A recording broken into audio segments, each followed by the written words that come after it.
E aí galera, tudo bom?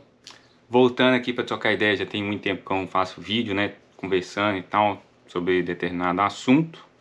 Mas hoje eu quero falar um pouco aí de veículo elétrico. Já tá no título, né? Já dei spoiler. Mas é um assunto também que já está em alta há muitos anos, já tem muita discussão sobre isso, sobre os benefícios, os malefícios.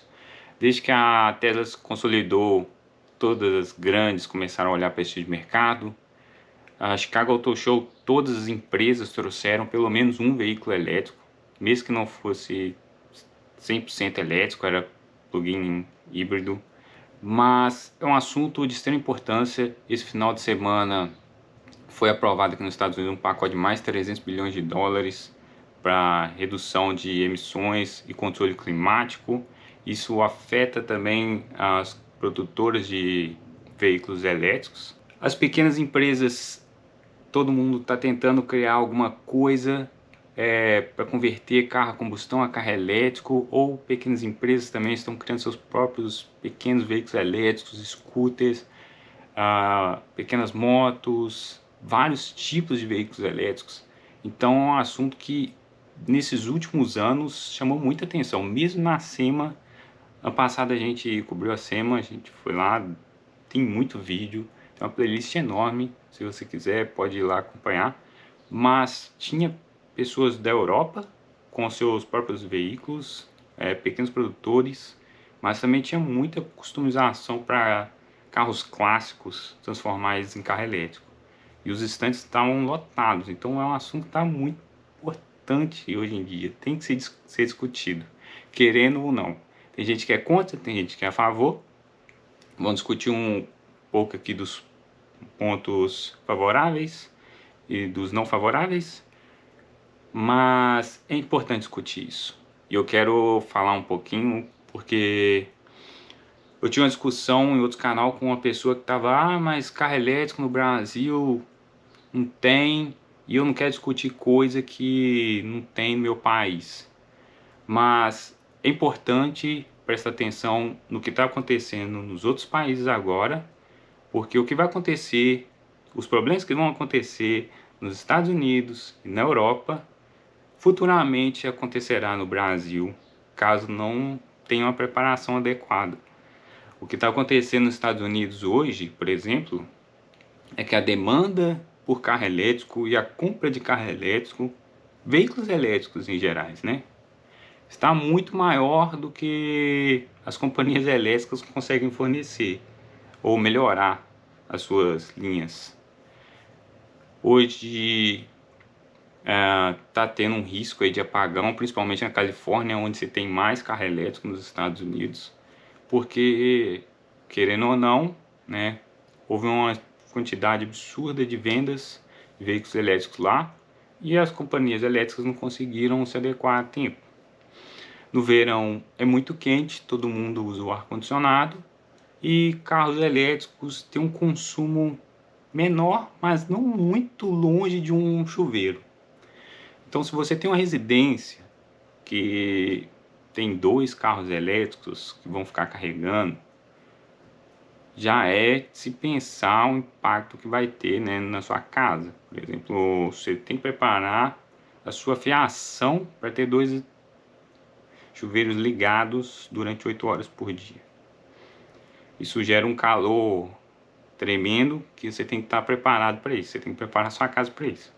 Mas se você põe isso num bairro ou numa cidade, todo mundo conectando um carro elétrico, ali, um chuveiro por 8 horas, é um estresse muito grande na linha elétrica, que ninguém teve tempo de se preparar para isso, porque foi uma evolução muito rápida. Esse ano, a Tesla já vendeu quase 1 milhão de carros no mundo inteiro. A GM sozinha já vendeu 70 mil de carros plug-in, né? O plug-in é o que você liga na tomada para carregar. Temos aí 3 tipos, né? Basicamente carro elétrico. Você tem o 100% elétrico, que é igual o Tesla. Não tem outra opção, você tem que ligar aí na tomada para funcionar. Ele vai ficar carregando, desconecta, dirige, volta, tem que carregar de novo. Você tem o plug-in hybrid, né, que é o plug-in híbrido. Você conecta na tomada também. É igual ao caso do Jeep, foi anunciado no Chicago Auto Show desse ano. Ele tem a opção de você ligar a tomada, carregar eletricidade e andar, mas você também tem um motor a combustão e você consegue colocar gasolina. Então, se você está longe, não tem nenhuma estação de recarga, você pode parar num posto de gasolina, abastecer e continuar andando. Você usa seu motor elétrico até onde dá. Quando terminar a carga, você usa o motor a combustão e vai. Para um Jeep faz muito sentido, né? Principalmente se você vai fazer trilha e no meio da trilha dificilmente vai ter uma estação de recarga, mas você pode usar isso muito a seu favor. Você pode usar o elétrico para ter um torque extra quando você precisa, guardar ele depois, usar a combustão. O carro permite esse tipo de management, aí, né, de gerenciamento. E tem o 100% híbrido, que é o caso do Prius. O Prius, ele não tem como você ligar ele. Você coloca só gasolina e tem um motor de combustão, que esse motor de combustão é praticamente um gerador, funciona como uma locomotiva, né? A locomotiva você coloca o diesel, o motor gera energia e essa energia fornece movimento para as rodas, para os motores elétricos. E é o mesmo com o Prius. Tirando esses tipos de carro aí, o Prius, né, que ele não entra nesse caso, que ele não consome energia, todos os outros vão precisar ser ligados na tomada para carregar. Qual que é o problema disso, né? O problema disso é que, como eu disse, as companhias elétricas não estão dando conta de acompanhar. E a demanda, né, está aumentando muito. A GM está com a lista de espera muito grande para vários seus veículos. O novo Hummer, tem a Lightning. Agora temos da Kia, temos da Hyundai, temos... E está todo mundo com a fila de espera enorme. Não vai diminuir. Por exemplo, a Silverado elétrica, a lista de pedidos, né, já está chegando em 2024. Então você vai ter que esperar mais de um ano para você pegar seu carro. Agora vamos falar um pouco dos prós e dos contras, né? Muita gente fala, mas em estados e países que têm maior produção de termoelétrica não vale a pena. Vale sim, esse é um ponto que sempre vale a pena. Os motores de combustão, a gasolina e álcool, né? Álcool é um pouquinho melhor, mas a gasolina principalmente tem um rendimento muito ruim da combustão, do aproveitamento energético da gasolina. O motor a combustão a gasolina tem um seu aproveitamento aí em volta de 40%. Então, se você coloca 100 litros de gasolina, só 40 vão ser utilizados para gerar energia e mover as rodas. O restante está sendo dissipado em calor, né? No seu radiador, nas engrenagens, e também tem um rendimento mecânico que não é tão bom. Mesmo se você fizer uma tecnologia muito alta, hoje já estão utilizando aí turbo e etc. Acho que eu vou fazer um outro vídeo só explicando mais sobre isso, sobre eficiência energética, porque é só 40%, mas com o turbo e etc. conseguiu melhorar um pouco o rendimento dos veículos, tanto é que na Europa, né, para passar o standard mínimo requerido lá de emissão, eles tiveram que fazer esse tipo de tecnologia, mas ainda é muito longe de uma termoelétrica. O diesel chega aí os 50%, se eu não me engano, é um valor melhor, mas a termoelétrica chega aí a 60%, 70%. Mas por que a termoelétrica é tão melhor assim em comparação, né? Tem gente também que pensa que 20% não faz diferença, né? Mas aí você pensa, 100 litros de gasolina. A termoelétrica não queima gasolina, mas vamos colocar 100 litros de gasolina, você gastar 20 a menos por carro. É muita coisa, é muita coisa. Se você colocar o tanto de veículo que tem no planeta, se você conseguir fazer esse consumo, reduzir esse tanto, é um impacto muito significativo. Então vale a pena sim, mesmo se você usar só termoelétrica. Agora voltando para a linha de raciocínio, Na termoelétrica, eles têm uma caldeira que funciona em regime praticamente estacionário. A temperatura é constante, ela fica queimando 24 horas por dia praticamente, o ano inteiro, então não tem variação de temperatura nela. E a quantidade de combustível é sempre a mesma. Essa é a condição mais favorável para você extrair energia de uma combustão. Ao contrário de um motor de um veículo. O motor de um veículo, ele está sempre num regime transiente. Você tem um motor que vai sair da temperatura ambiente, vai até a temperatura de funcionamento, que é por volta de 90 graus. Alguns veículos conseguem manter isso melhor, mas está sempre variando, não é aquela temperatura exata sempre. E o maior problema é a diferença de rotação. Ele fica variando as rotações de 1000 RPM até 9000, e muitas dessas rotações ele tem uma perda muito grande de eficiência energética. Os motores aí menores, eles têm uma eficiência boa ao redor de 3000 RPM, 4000 RPM. Com o turbo, eles conseguiram reduzir um pouco isso, porque o motor, a combustão, né, de um veículo, normalmente ele trabalha a baixas rotações. É muito difícil de chegar a 4, 5000 RPM. Quando você está no trânsito, aquele trânsito vai, para. Você tem troca de marcha constante, né? Essas pequenas coisas fazem o consumo aumentar muito, o que não acontece numa termoelétrica. A termoelétrica está ali constante, queimando combustível tranquilamente, não vai parar, a não ser que seja por manutenção, ao contrário do carro, que está sempre funcionando nas suas áreas que não são as mais eficientes possíveis. Falando dos pontos positivos, falamos um pouco dos pontos negativos, né, dos carros elétricos, que são os problemas energéticos. Mas um outro problema é eles dependem muito de bateria, né? Eles dependem da bateria praticamente. E a bateria exige uma mineração muito agressiva de materiais preciosos. Tirando isso, né? Tirando a mineração que já destrói bastante o planeta, tem o problema das baterias que ninguém sabe como reciclar, mas que isso é um problema que futuramente vai ser resolvido. Tudo praticamente na humanidade foi solucionado depois que veio o problema. Hoje em dia, por exemplo, tem problema muito grande de pneu, mas já existem pesquisas, principalmente na China, que conseguem transformar pneu em diesel. Eu já ouvi, né, quando eu estava na universidade, algumas pesquisas e experimentos que deram certo, né, de alimentar uma locomotiva com diesel proveniente de pneu. No futuro, que hoje o pneu você paga praticamente para descartar, no futuro não muito distante, o pessoal vai comprar preço de petróleo praticamente, para converter a petróleo. E eu acho que isso no futuro não muito distante também vai acontecer com bateria, porque é um material que é muito escasso no nosso planeta e que está muito na mão da China.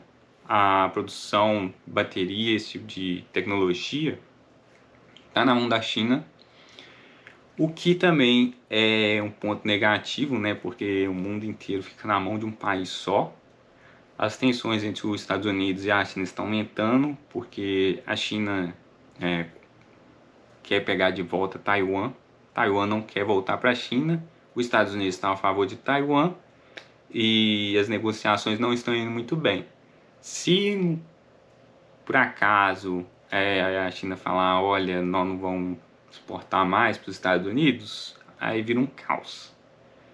Se todo mundo, do mundo inteiro, que é o caso hoje, né, que depende muito da China e da produção da China, a China falar assim, ó, a gente vai fechar as portas, tchau pra vocês.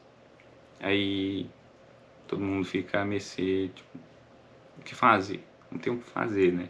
Porque todo mundo depende deles agora. E se você colocar mais, né, se depender mais deles ainda, como é a produção dos carros elétricos, os elétricos têm uma eletrônica maior, tem a dependência deles, tem um material que é processado lá. fica mais complicado ainda. No caso, o mundo inteiro fica refém de um país só.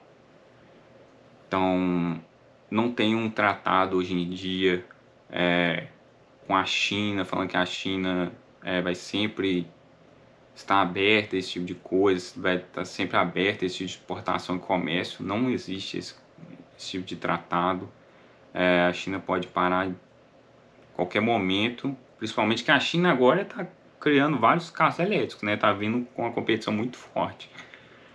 Não sei se a China também vai priorizar o mercado interno dela e as marcas dela em vez dos outros países, porque, como eu disse, ainda é muito escasso esse tipo de material.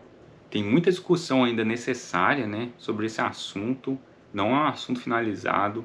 A Europa queria criar um acordo com todos os países ali, ó, europeus, para banir os carros a combustão até 2035. A Alemanha foi contra, a Alemanha pulou fora. A Alemanha, pelo que eu vejo, né, tá a favor dos carros elétricos, mas eles também têm a noção de que não é a última solução. Não pode ser só carro elétrico. A Porsche, por exemplo, está com uma pesquisa, né, que está até avançada, pelo que me parece, pelas últimas notícias que eu li, sobre um combustível sintético que vai emitir muito menos gases poluentes que os atuais e que, teoria, né, vai ser mais acessível do que petróleo, porque sendo sintético, né, qualquer um, teoria, né, pode fazer. Depende da patente da Porsche, se a Porsche vai patentear ou não, quanto que ela vai vender essa patente, como é que vai ser isso aí. Petróleo é uma coisa que não é infinita, né? É uma coisa finita, por isso que ele tem um preço tão alto. A partir do momento que você consegue criar um combustível que ele é infinito, praticamente, o preço cai muito. Qualquer laboratório pode fazer. Você não depende de um aparato gigantesco para tirar aquele petróleo do meio do oceano, né? Você não precisa de uma plataforma enorme, um monte de navio, você não precisa de trem, caminhão para... Não, caminhão você vai precisar ainda, mas você não precisa fazer lá no meio do nada aquela extração, aquele transporte custoso. Você pode fazer tudo numa cidade grande, fazer o petróleo ali, exportar para um lugar que é perto, no petróleo, né, o combustível sintético. Então é uma ideia muito boa que a Porsche está investindo, sabe? Talvez seja o futuro. E a Alemanha em si eu vejo que está investindo muito em pesquisa em outras soluções que não seja só carro elétrico. Como eu disse, carro elétrico pode ajudar sim, mas existem outros problemas que a gente não está preparado para lidar com eles ainda. Tinha o problema dos carregadores, que antigamente não tinha, aos poucos está sendo solucionado, mas até o futuro que seja, né, o mundo inteiro, uma escala global, isso esteja disponível, isso vai demorar anos, muitos anos. Mas que a gente tem que ficar de olho para ver as tendências, né? Porque, como eu disse, hoje pode ser nos Estados Unidos e na Europa, mas alguns anos pode ser algum problema do Brasil também. Então é isso, valeu, demorou. Se você curtiu o vídeo, dá um like, inscreve. Eu vou trazer alguns vídeos discutindo mais sobre a Tesla, discutindo sobre motores a combustão, sobre a eficiência deles. E esse ano também já fui convidado para o Salão de Detroit, em setembro. Eu vou cobrir, vou trazer ele. E a SEMA também desse ano já foi convidado, já recebi o convite, tudo. Então tem muito conteúdo para vir. Ainda tem vídeo da SEMA 2021 ainda para sair. Chicago Auto Show ainda falta um vídeo pelo menos, que eu ainda tenho que upar ele. Então tem muito conteúdo. Tem conteúdo de camping também que tá para vir ainda. Tem que fazer mais vídeos, comprei mais coisa, vou fazer mais review. Se você curte também, vai estar saindo mais vídeos sobre esse assunto. Beleza? Então, valeu. Muito obrigado por assistir até aqui e até a próxima.